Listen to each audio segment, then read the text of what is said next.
Hi everybody, thanks so much for being here. My name is Arlen and welcome to my YouTube channel. So today I want to do a video kind of going through 8 actions you can do to address any racial bias you may have. Like I said in my last video, I think it's most important to start within before you can work outward. And so today we're just going to go over some tips, tricks, maybe some actions you can take to begin going on your anti-racism journey. So be sure to give this video a like if you enjoy it. Make sure you subscribe so you can see my future videos, and let's go ahead and get into it. So I think it's most important to begin with the types of racism.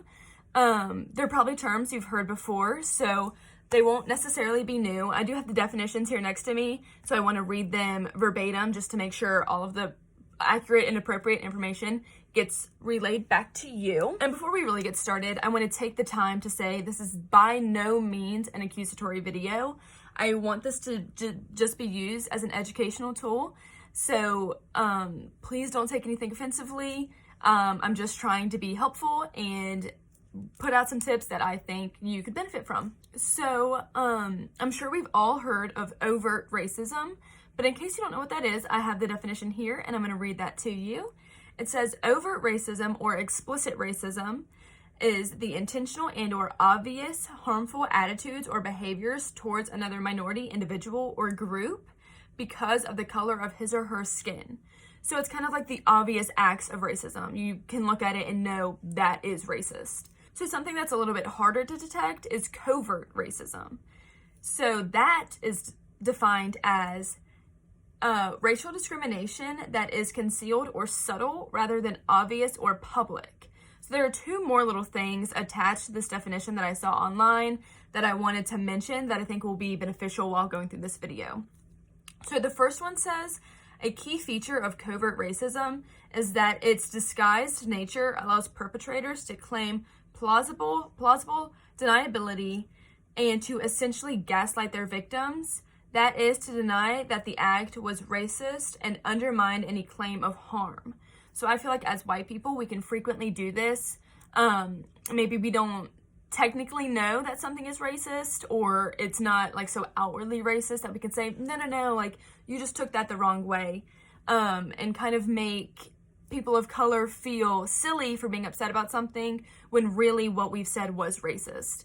So just keep that in mind while we go through the video. And something I really think is important just in general for life, period, is this next thing that says covert racism may be implicit as a result of unconscious bias that exists within an individual regardless of ill will or any self-aware prejudice. So this is specifically what I want to talk about today in my video.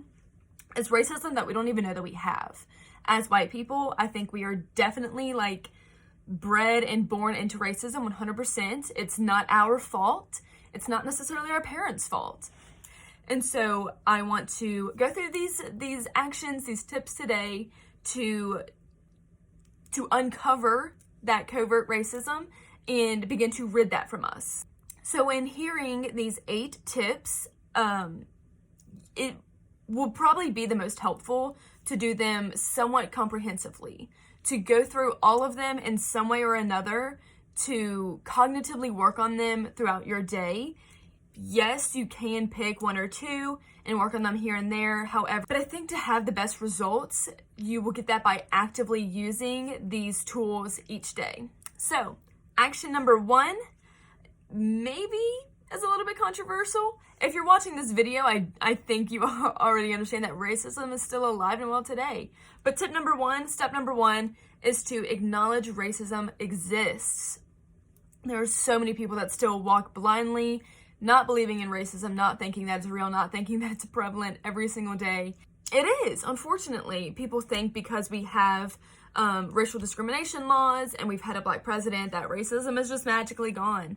And unfortunately, that's not the case. It would be lovely if it was that easy. However, it's not. And so every day we have to work, we have to wake up and realize people are still being racially profiled, people are still being discriminated against, and we have to work to help end that.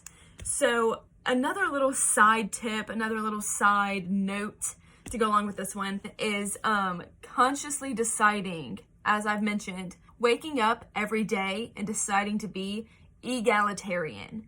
And so I have that definition as well. Again, I just want to make sure that I get it 100% correct. I'm not giving you bad information. So the definition for egalitarianism says is a school of thought within political philosophy that builds the concept of social equality, prioritizing it for all people. So there is no amount of discrimination.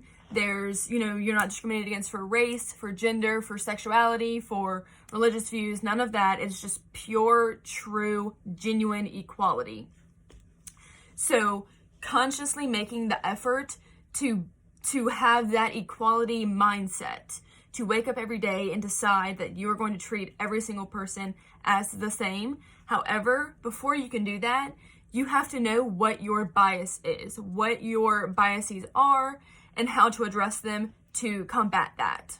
So let's get into some more actions that you can take to be more successful. So step number 2, I think is incredibly important and something we all need to hear and a reminder, and that is acknowledge the difference of the race instead of acting as if it's not there. So acknowledging the fact that the person you're interacting with is of a different race. We so frequently hear this idea, this concept of, oh, I'm colorblind, I don't see race. That's not helpful. That's not good. That's not productive. That's not a flex. That's not where we want to be. So acknowledging their race acknowledges their culture. It acknowledges struggles they may face different from your own. And it acknowledges who they are. Your race is a large part of your identity. And so when you say, I don't see race, I don't see color, you're saying that you don't see the person for who they truly are. And that's not where we want to be. So I think as white people, we always have this mindset of like acknowledging race equals racism. And that's not the case. You can acknowledge someone's race in a positive and honestly indifferent way. You can just acknowledge a person has a different race than you, and that just be that. It doesn't have to always have a positive or negative feeling. You can just acknowledge and then move on. Of course, acknowledge mentally. Don't verbally tell them that they are a different race because they know. So action number 3 is to interact with groups of people that are different from you to kind of broaden your understanding, expand your point of view, and kind of get your brain familiar with being uncomfortable in different situations. So we tend to kind of gravitate towards people who are like us.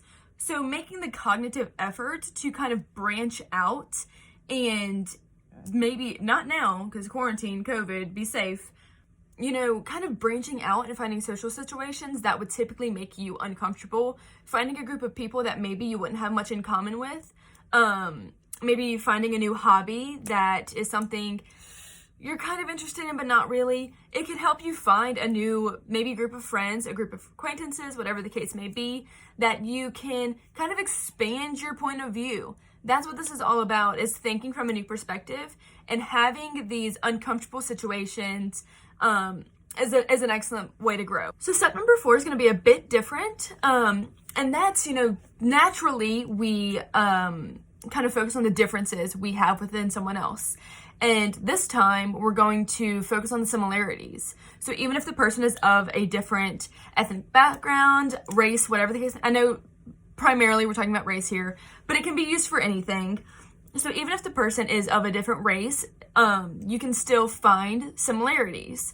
So maybe you guys enjoy the same author. Maybe you have the same taste in podcasts or music. So even if you work to find similarities with someone that is racially different than you can bridge the gap and kind of understand you are the same. I think that's like a big thing with race is kind of focusing on how different we are. And yes, of course, we're different. However, we still have so much in common, and you can find things in common that are not racially based and racially motivated. Tip number 5, not going to be a fun one. So I think it would be really important, and so does the internet, thinks it's really important to kind of take the time as white people to reflect on history, learn about historical topics that maybe we didn't typically know or weren't fully educated on in school, and learn the truth about some of the U.S. history that is maybe ugly and something we try to keep on the down low. I think it's specifically important to learn about slavery in this aspect. Learning about the true horrors and the true devastation of slavery can give us a better understanding of modern day racism, current racism, and the generational trauma that Black people face every single day. So I do have the hope of covering some truths, some ugly truths about slavery one day. I don't know when that will be, in an upcoming video in the next few weeks or so. So if you want to be sure to catch that, make sure that you are subscribed to this video, hit the post notification bell so you get notified when I upload. But I am hoping to cover that topic. So if you want to wait for me to teach you, perfect, let's do it together.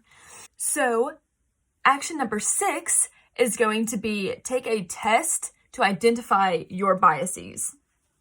I took this test and I thought it was incredibly helpful, incredibly informative. I thought it was a lot of fun.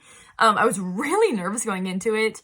I like to think that I am not a very racist person, that I've done a lot of work in the past few months and kind of year in general to reverse my biases.